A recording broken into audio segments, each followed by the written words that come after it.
All right, so story time. And I've been telling this story a lot given the state of the world to like a couple of people. And it's one of my favorite stories about family because it's it's a grandfather I was never truly close to.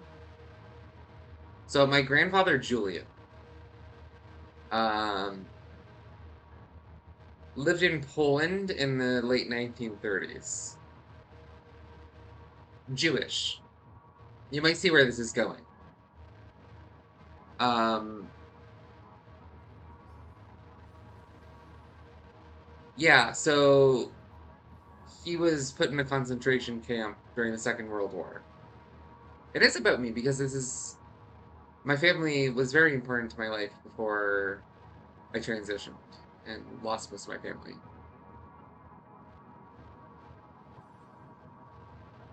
We'll get there, don't worry.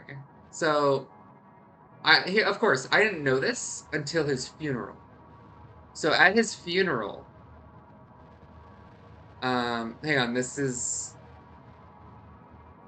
less music.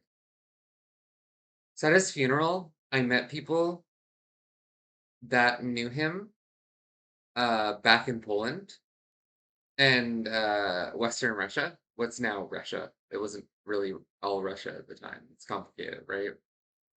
Uh, Eastern Europe's history is extraordinarily complex. Um, but anyways, Eastern Europe, and I got told so many stories, and it's like I was 11, 12 years old at this funeral, so it was a long time ago, 20, 30 years ago, something like that.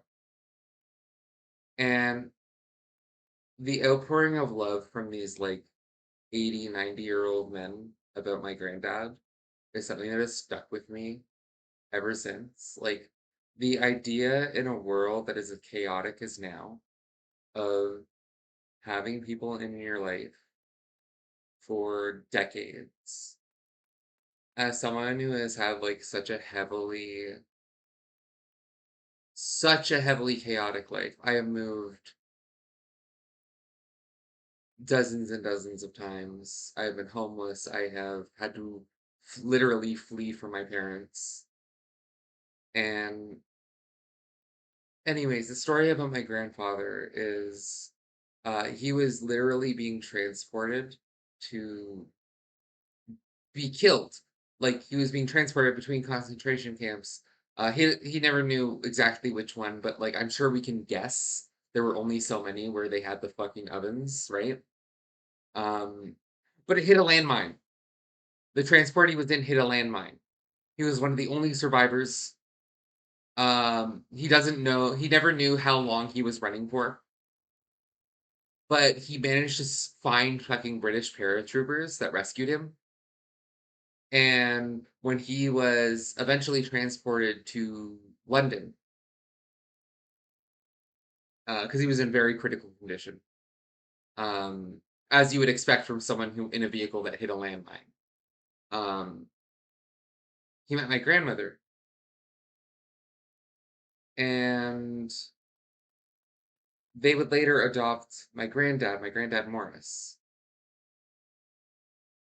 and they would independently move to Canada because I don't know how well you know the history of Britain, but uh, rationing in Britain didn't end till like the late 60s, I believe. Like it took a long, not late 60s, I meant to say early 60s, late 50s. Like it took a long time after the war for Britain to get any sense of stability back because shockers, an island without much agricultural capacity took a long time to recover after World War II, especially when it was bombed into the ground. Um, and yeah, so they moved to Canada to try and find a better life. And at the same time, my grandma Jean and her parents also moved because, well, the basically the entire section of London that they lived in no longer existed, like literally bombed into the ground. So they moved to Canada in the early 50s, I think 1952. And independently, My grandma Jean and my granddad Morris met each other 20-ish years later because they were both very young.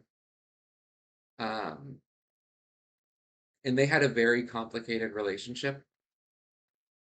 Uh, Granddad Morris was very like traumatized by a lot of stuff and drank to deal with it.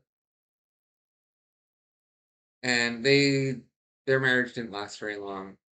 They had a distant relationship, but I always remember at the end when my granddad Morris died a couple of years before I was born, and I always remember the story I heard from people that like my grandma Jean making sure to be there in like his last year as much as she could, even though they hadn't spoken in like a decade.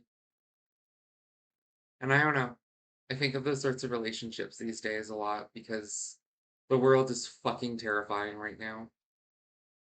I feel like over the past year, I've had a lot of people move away. I have had a lot of people that I very deeply care for basically have their lives ruined by forces beyond their control. And we just gotta stand together, I think. We gotta stand together with people. We gotta make things as good as we can.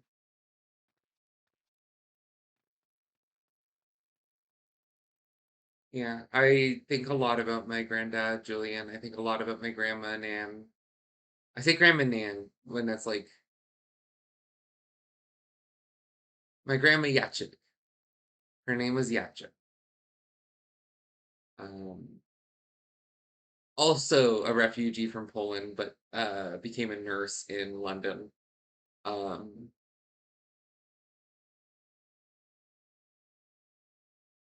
she became a very, very bitter old lady, but she opened up to me in like her late 80s when I was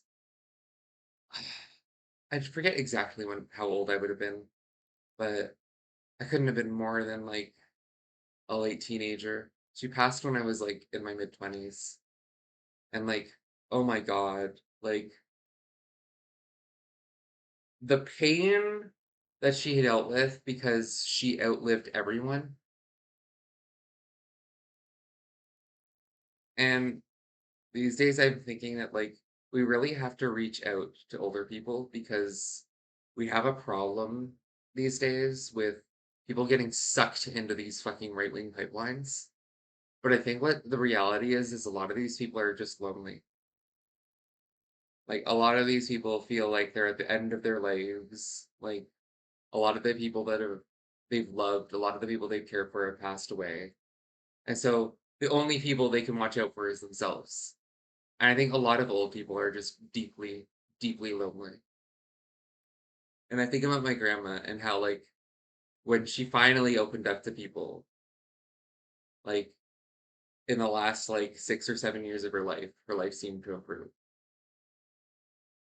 And I just wish it could have been earlier. Anyways, I deeply love a lot of my family, even if we've had to go our own ways because they couldn't accept the ways that my life had to go.